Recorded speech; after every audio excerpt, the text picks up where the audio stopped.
239AA7A, Parliament may by law make provisions for giving effect to or supplementing the provisions in the foregoing clauses of 239AA, and for all matters incidental and consequential thereto. The article stipulates that such law shall not be deemed to be an amendment of the Constitution for the purposes of Article 368, which deals with the power and procedure to amend the Constitution. Thus, Article 239AA3 balances between the interests of NCTD and the Union of India.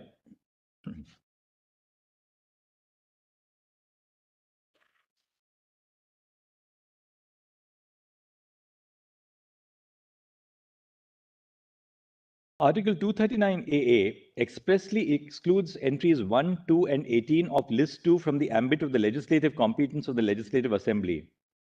239AA also stipulates that the legislative power of NCTD is excluded with respect to entries 64, 65, and 66 of List 2, insofar as they relate to entries 1, 2, and 18.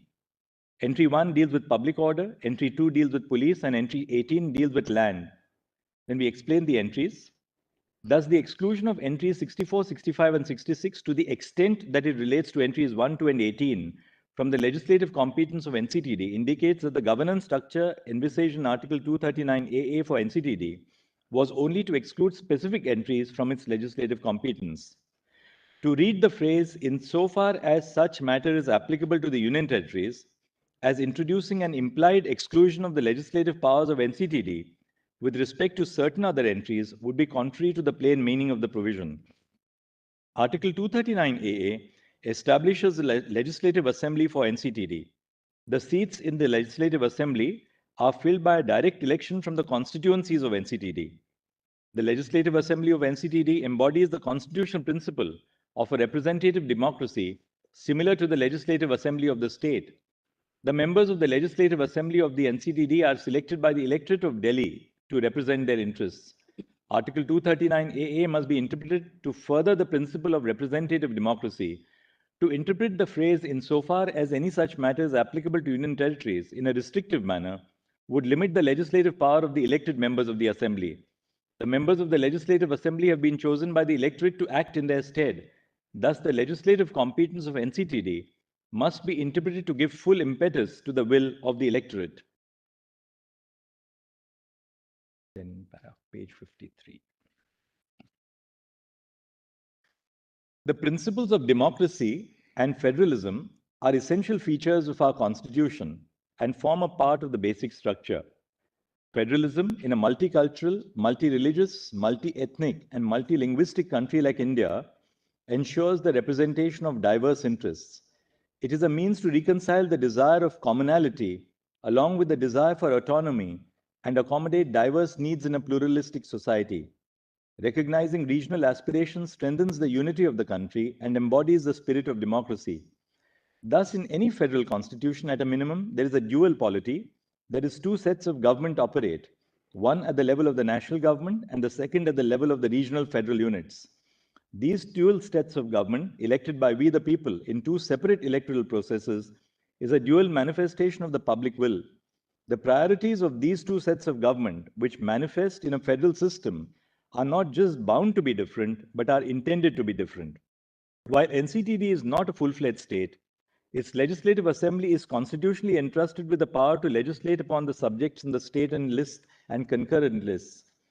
It is not a state under the first schedule to the Constitution, yet it is conferred with power to legislate upon subjects in List 2 and 3 to give effect to the aspirations of the people of NCTD. It has a democratically elected government which is accountable to the people of NCTD. Under the constitutional scheme, NCTD was given legislative power which, though limited in many aspects, is similar to states. In that sense, with the addition of Article 239AA, the Constitution created a federal model with the Union of India at the center and the NCTD at the regional level. This is the asymmetric federal model adopted for NCTD. While NCTD remains a union territory, the unique constitutional status conferred upon it makes it a federal entity for the purpose of understanding the relationship between the Union and the NCTD.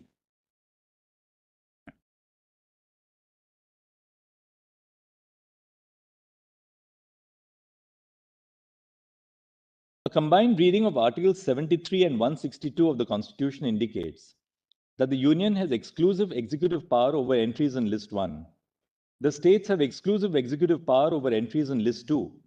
With respect to List 3, that is a concurrent list, the Union shall have executive power only if provided by the Constitution or by a law of Parliament. The states shall have executive power over the entries in List 3. However, if a central legislation or a provision of the Constitution confers executive power to the Union with respect to a List 3 subject, then the executive power of the state shall be subject to such law or provision. The executive power of the Union in a state over matters on which both states and the Union of India can legislate, that is the concurrent list, is limited to ensure that the governance of the states is not taken over by the Union.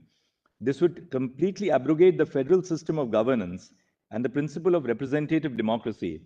It is with this objective in mind that the members of the Constituent Assembly thought it fit to limit the executive power of the Union in a state over matters on which the state legislature also has legislative competence. The principle in Articles 73 and 162 would equally apply to the scope of executive power over matters which are within the legislative competence of both the Union and the GNCTD. This is because the objective of the provisions is to limit the executive power of the Union in the territorial limits where there is an elected government of a federal unit. Both Parliament and the legislature of NCTD have legislative competence over List 2 and List 3. For the purposes of NCTD, both List 2 and List 3 are concurrent lists. Thus, the delimitation of executive power between Parliament and the government of NCTD with respect to entries in List 2 and List 3 are guided by these principles. Both Parliament and the legislature of the NCTD have the power to enact laws with respect to List 2, subject to the caveat that entries 1, 2, and 18, and entries 64, 65, and 66, inasmuch as they relate to entries 1, 2, and 18, are carved out of the domain of the Legislative Assembly of GNCTD and List 3. The executive power of NCTD shall extend to all entries in List 2 and List 3, other than those entries which are expressly excluded in Article 239 AA3. Such power shall be subject to the executive power of the Union through the Lieutenant Governor only when the Union has been granted such power by the Constitution or a law of Parliament. Therefore, the executive power of NCTD in the absence of a law by Parliament shall extend to all subjects on which it has power to legislate. It was held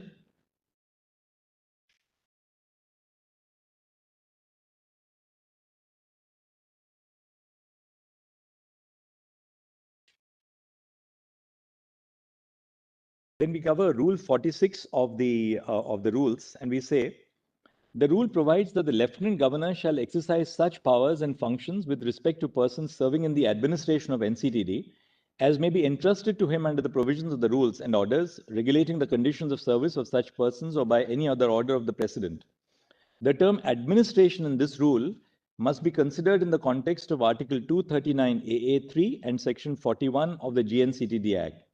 The executive administration by the Lieutenant Governor, in his discretion, can only extend to matters which fall outside the purview of the powers conferred on the Legislative Assembly, but it extends to powers or functions entrusted or delegated to him by the President, or in which he is required by or under law to act in his discretion or to exercise any judicial or quasi-judicial functions. The term administration cannot be understood as the entire administration of GNCTD. Otherwise, the purpose of giving powers to a constitutionally recognized and democratically elected government would be diluted.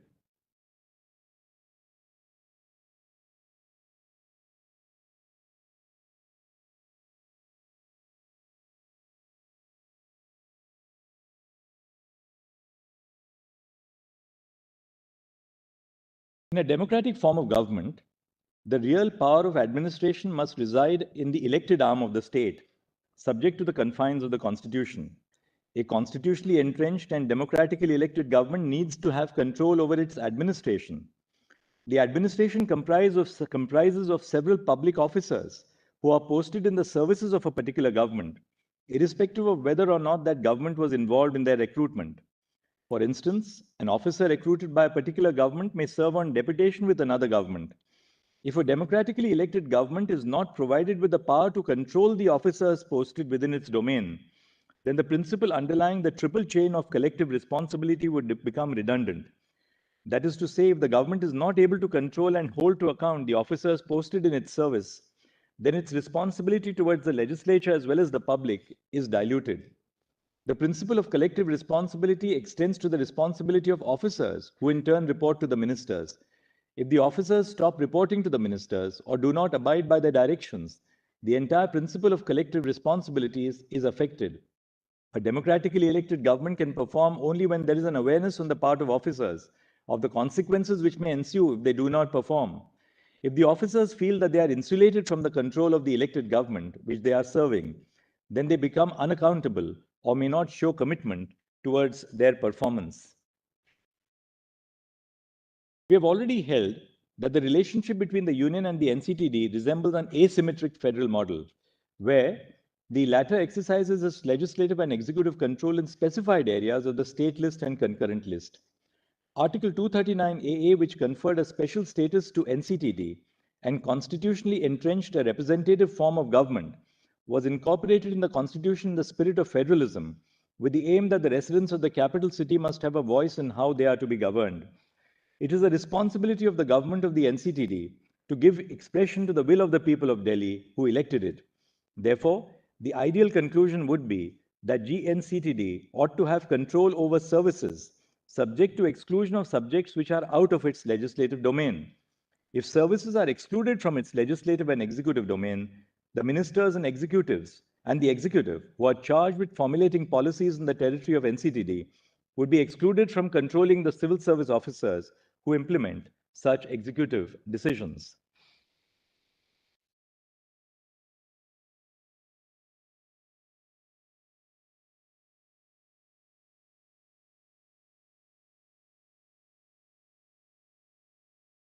The legislative and executive power of NCTD over entry 41 shall not extend over to services related to public order, police, and land. However, legislative and executive power over services such as Indian administrative services or joint cadre services, which are relevant for the implementation of policies and the vision of NCTD in terms of day-to-day administration of the region, shall lie with the NCTD. Officers thereunder may be serving in NCTD even if they were not recruited by the NCTD. In such a scenario, it would be relevant to refer as an example to some of the rules which clearly demarcate the control of all India or joint cadre services between the Union and the states. NCTD, similar to other states, also represents the representative form of government. The involvement of the Union of India in the administration of NCTD is limited by constitutional provisions, and any further expansion would be contrary to the constitutional scheme of governance. We reiterate that in light of Article 239AA and the 2018 Constitution Bench judgment, the Lieutenant Governor is bound by the aid and advice of the Council of Ministers of NCTD in relation to matters within the legislative scope of NCTD. As we have held that NCTD has legislative power over services, excluding public order, police, and land, under entry 41 in list 2, the Lieutenant Governor shall be bound by the decisions of GNCTD on services as explained above. To clarify, any reference to Lieutenant Governor or over services, excluding services relating to public order, police, and land, in relevant rules, shall mean Lieutenant Governor acting on behalf of NCTD. Now, the conclusion. The division of administrative powers between the Union and the NCTD, as explained in this section, must be respected. In view of the discussion above, the following are our conclusions. A. There does not exist a homogeneous class of union territories with similar governance structures. B. NCTD is not similar to other union territories. By virtue of Article 239AA, NCTD is accorded a sui generis status, setting it apart from other union territories. C. The Legislative Assembly of NCTD has competence over entries in List 2 and List 3, except for the expressly excluded entries of List 2. In addition to the entries in List 1, Parliament has legislative competence over all matters in List 2 and List 3 in relation to NCTD, including the entries which have been kept out of the legislative domain of NCTD by virtue of Article 239AA 3A. D. The executive power of NCTD is coextensive with its legislative power, that is, it shall extend to all matters with respect to which it has the power to legislate. E. The Union of India has executive power only over the 3 entries in List 2, over which NCTD does not have legislative competence. F. The executive power of NCTD with respect to entries in List 2 and List 3 shall be subject to the executive power expressly conferred upon the Union by the Constitution, or by a law enacted by Parliament. G. The phrase insofar as any such matter is applicable to Union territories in Article 239 AA3 cannot be read to further exclude the legislative power of NCDD over entries in the state list or concurrent list over and above those subjects which have been expressly excluded. H. With reference to the phrase subject to the provisions of this Constitution in Article 239 AA3, the legislative power of NCTD is to be guided and not just limited by the broader principles and provisions of the Constitution. And I, NCTD, has legislative and executive power over services, that is entry 41 of list 2 of the 7th schedule, because 1. The definition of state under section 358 of the General Clauses Act 1897 applies to the term state in part 14 of the Constitution. Thus, part 14 is applicable to Union territories. And 2. The exercise of rule-making power under the proviso to Article 309 does not oust the legislative power of the appropriate authority to make laws over entry 41 of the state list. We have answered the issue referred to this Constitution bench by the order dated 6 May 2022. The registry shall place the papers of this appeal before the regular bench for disposal after obtaining the directions of the Chief Justice on the administrative side.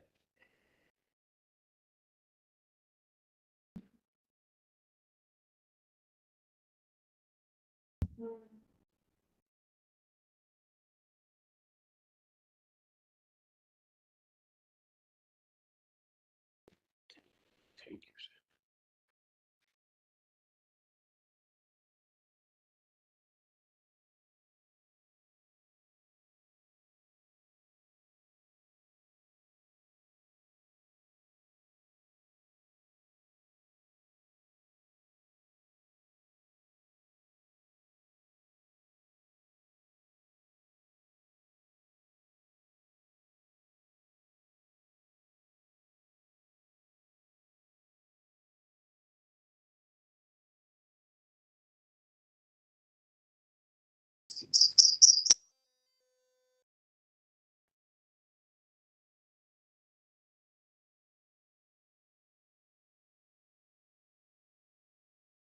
Lord, immensely grateful to your Lordship.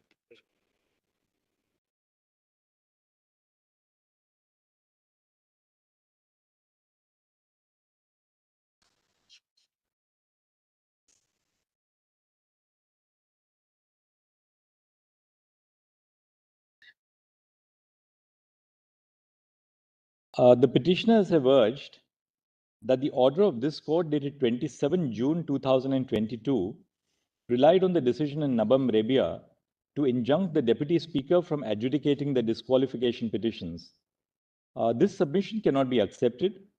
Although the parties may have addressed this court on the applicability of Nabam Rebia, the order dated 27 June 2022 did not rely on Nabam Rebia to injunct the Deputy Speaker from adjudicating the disqualification petitions on the ground that a notice of intention to move a resolution for his removal had been issued.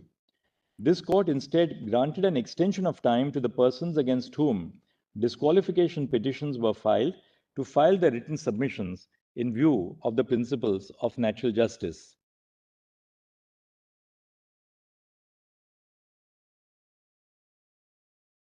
Based on the submissions which have been canvassed before us, we are of the view that the decision in Nabam Rebia merits reference to a larger bench because a substantial question of law remains to be settled.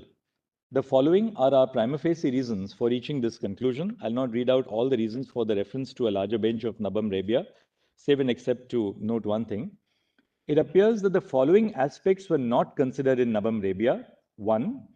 Whether the temporary disablement of the functions of the Speaker under the 10th schedule is prone to misuse by MLAs who anticipate that disqualification petitions will be instituted against them or by MLAs against whom disqualification petitions have already been instituted. And 2. Whether a constitutional hiatus in the operation of the 10th schedule ensues because of the temporary disablement of the Speaker. To give quietus to the issue, we refer the following question and any allied issues which may arise to a larger bench: whether the issuance of a notice of intention to move a resolution for the removal of the Speaker restrains them from adjudicating disqualification petitions under the 10th schedule of the Constitution. Then we have said that pending the decision of the larger bench, as an interim measure, Adoption of the following procedure may subserve the objective of the 10th schedule, the symbols order, as well as Article 179C. It may also provide some amount of clarity and certainty. And the points which we have then made for the interim is that the investing of exclusive adjudicatory jurisdiction upon the Speaker to determine the complaints under the 10th schedule will entitle the Speaker to rule upon and decide applications questioning their jurisdiction. B. 1. The Speaker is entitled to rule on applications which require them to refrain from adjudicating proceedings under the 10th schedule on the ground of initiation of a motion for the removal under Article 179C. A Speaker can examine if the application is bona fide or intended only to evade adjudication. 2. If the Speaker believes that the motion is well-founded, they may adjourn the proceedings under the 10th schedule till their decision of their removal is concluded. On the other hand, if they believe, page 61 ko correction hai, if they believe that the motion is not as per the procedure contemplated under the Constitution, read with the relevant rules, they are entitled to reject the plea and proceed with the hearing. And 3, the decision of the Speaker either to adjourn the proceedings under the 10th schedule in view of the pending proceedings under Article 179C or to proceed with the hearing will be subject to judicial review. As the decision of the Speaker relates to their jurisdiction, the bar of a quae time action as contemplated in Quixote Holohan will not apply. Now, having referred the matter to a larger bench, we have given our reasons for coming to the conclusion that we are still dealing with the matter on merits because Nabam Rebia, strictly speaking, did not arise in the matter before us, but we thought Nabam, the controversy, should be settled by a reference to 7 judges. So I'll now go to the what we have said on the merits of this particular case.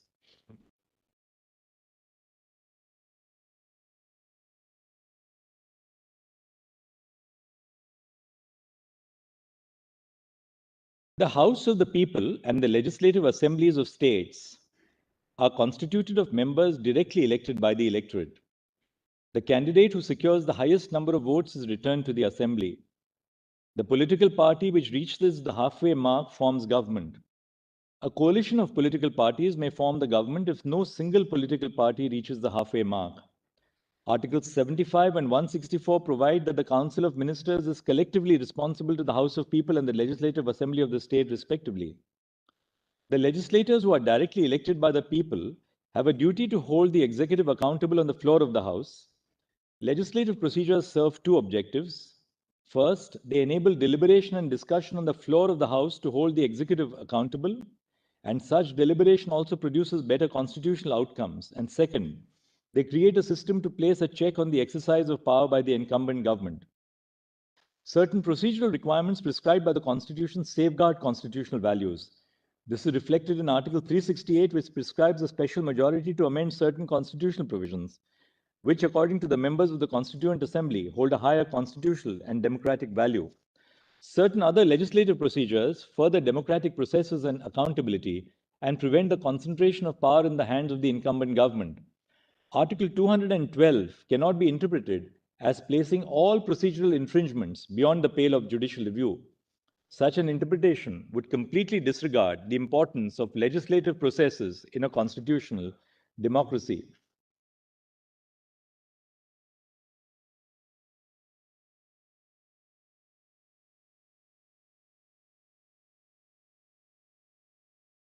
Now, we have dealt with the whip as to whether the whip is really a whip appointed by the legislature party or by the political party.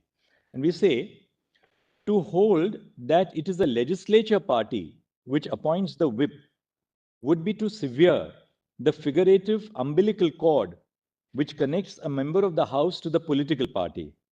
It would mean that legislators can rely on the political party for the purpose of setting them up for election, that their campaign would be based on the strengths and weaknesses of the political party and its promises and policies, that they could appeal to the voters on the basis of their affiliation with the party, but that they can later disconnect themselves entirely from that very party and be able to function as a group of MLAs which no longer owes even a hint of allegiance to the political party. This is not the system of governance that is envisaged by the Constitution. In fact, the 10th schedule guards against precisely this outcome. That a whip be appointed by the political party is crucial for the sustenance of the 10th schedule. The entire structure of the 10th schedule, which is built on political parties, would crumble if this requirement is not complied with. It would render the provisions of the 10th schedule odious and have wider ramifications for the democratic fabric of this country. Thus, the courts cannot be excluded by Article 212 from inquiring into the validity of the action of the Speaker in recognizing the whip. On 25 November 2019, a meeting with the newly elected MLAs belonging to the Shiv Sena was chaired by Mr. Uddhav Thackeray in his capacity as the Shiv Sena president, party president, Paksh Pramukh. The resolution notes that the MLAs unanimously resolved that all decisions in the meeting would be taken by Mr. Thackeray. A resolution was issued appointing Mr. Eknath Shinde as the group leader of the SSLP and Mr. Sunil Prabhu as the chief whip.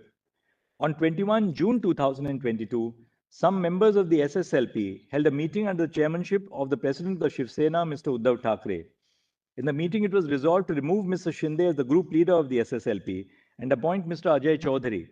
The resolution was signed by Mr. Uddhav Thackeray in his capacity as the president of the party on the official letterhead of the office of the SSLP. Then, having dealt with that, we say the Speaker was aware of the emergence of two factions in the Legislative Party on 3 July 2022 when he appointed a new whip and a new leader, because the resolution of the respondents specifically mentions that a split had occurred due to prevailing dissatisfaction in some MLAs of the Shiv Sena. Further, the fact that there were two resolutions appointing two different whips and two different leaders would no doubt have resulted in the Speaker inferring that there were two factions of the Shiv Sena. The Speaker, on taking cognizance of the resolution passed by the faction of the SSLP led by Mr. Shinde, did not attempt to identify which of the two persons who were nominated, namely Mr. Prabhu or Mr. Gogaole, were authorized by the political party. In a contentious situation such as this, the Speaker should have conducted an independent inquiry based on the rules and regulations of the political party to identify the whip authorized by the Shiv Sena political party.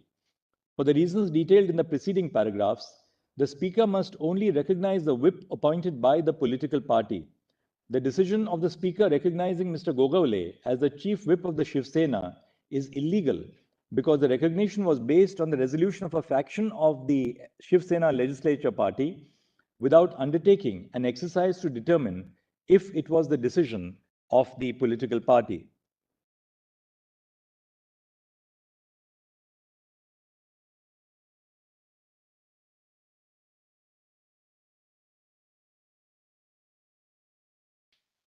Harmonizing the 10th schedule with paragraph 15 of the symbols order. This court cannot accept the solution proposed by the petitioners and lay down a constitutional sequence. To hold that the Election Commission of India is barred from adjudicating petitions under paragraph 15 of the symbols order until the final adjudication of the disqualification petitions under the 10th schedule would be in effect to indefinitely stay the proceedings before the Election Commission of India. This is because an order of the Speaker attains finality only after all avenues for appeal have been exhausted or are barred by the passage of time.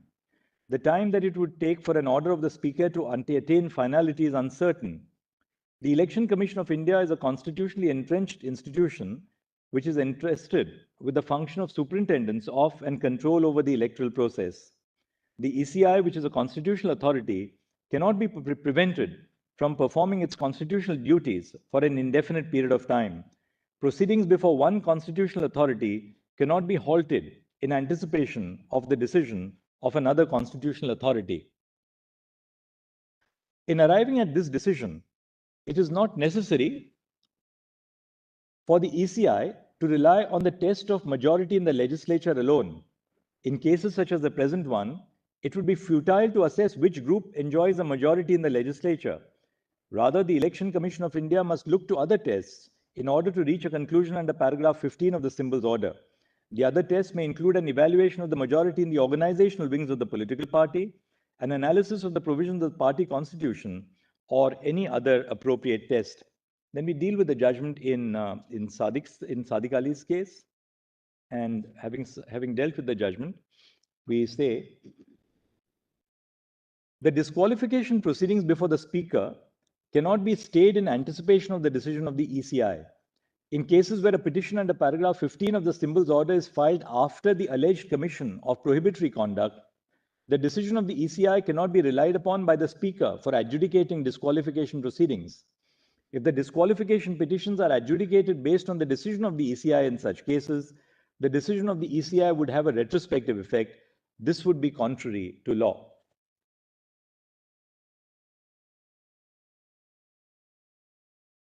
The question before this court is, what is the impact of the deletion of paragraph 3 of the 10th schedule? This question has arisen in the context of both the factions of the Shiv Sena claiming to be the real Shiv Sena. In effect, this points to the existence of a split within the SSLP. However, no faction or group can argue that they constitute the original political party as a defense against disqualification on the ground of defection. The inevitable consequence of the deletion of paragraph 3 of the 10th schedule is that the defense of a split is no longer available to members who face disqualification proceedings. In cases where a split has occurred in a political party or in a legislative party, members of neither faction may validly raise the defense that they are the political party in the event that each faction files petitions for the disqualification of members of the other faction. The defense sought to be availed of must be found within the 10th schedule as it currently stands. The deletion of paragraph 3 impacts the proceedings under paragraph 2(1)(b) as well. When there are two whips appointed by two or more factions of the political party, the Speaker, as held in the preceding section of the judgment, decides which of the two whips represents the political party. Thus, the adjudication of the Speaker on whether a member must be disqualified under paragraph 2(1)(b) would also depend on the decision of the Speaker recognizing one of the two or more whips. We accordingly answer the question referred to us as noted in paragraph 32F of the judgment.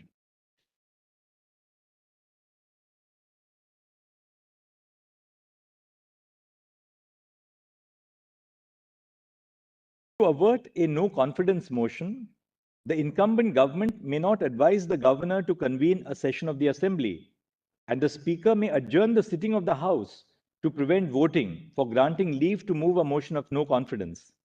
If the Speaker and the government attempt to circumvent a no confidence motion, the governor would be justified in exercising the power under Article 174 without the aid and advice of the Council of Ministers. Now we have dealt with the role of the governor in the present case. The petitioners have urged that the governor was not justified in reaching the conclusion that he did on the basis of the resolution dated 21 June 2022 because 1. The 34 MLAs belonging to the Shiv Sena did not express their intention to exit the Mahavikas Aghadi government, and 2. The MLAs who signed the resolution constituted a faction of the SSLP. Although the resolution dated 21 June 2022 specifies that some MLAs of the SSLP were dissatisfied with the functioning of the MVA government, it does not record their intention to withdraw support from the government. Among the 34 MLAs who signed the resolution dated 28 June 2022, a few were also ministers in the government. On the basis of this resolution, the governor concluded that a majority of the Shiv Sena MLAs have given a clear indication that they intend to exit from the Mahavikas Aghadi government. The assembly was not in session when Mr. Fadnavis and 7 independent MLAs wrote to the governor. However, there was no attempt made by the members of the opposition parties to issue a notice for a no confidence motion against the incumbent government. The governor had no objective material on the basis of which he could doubt the confidence of the incumbent government. The resolution on which the governor relied did not contain any indication that the MLAs wished to exit from the MVA government. The communication expressing discontent on the part of some MLAs is not sufficient for the governor to call for a floor test. The governor ought to apply his mind to the communication or any other material before him to assess whether the government seemed to have lost the confidence of the House. We use the term opinion to mean satisfaction based on objective criteria as to whether he possessed relevant material and not to mean the subjective satisfaction of the governor. Once a government is democratically elected in accordance with law, there is a presumption that it enjoys the confidence of the House. there must exist some objective material to dislodge this presumption. The MLAs did not express their desire to withdraw support from the MVA government in the resolution dated 21 June 2022. Even if it is assumed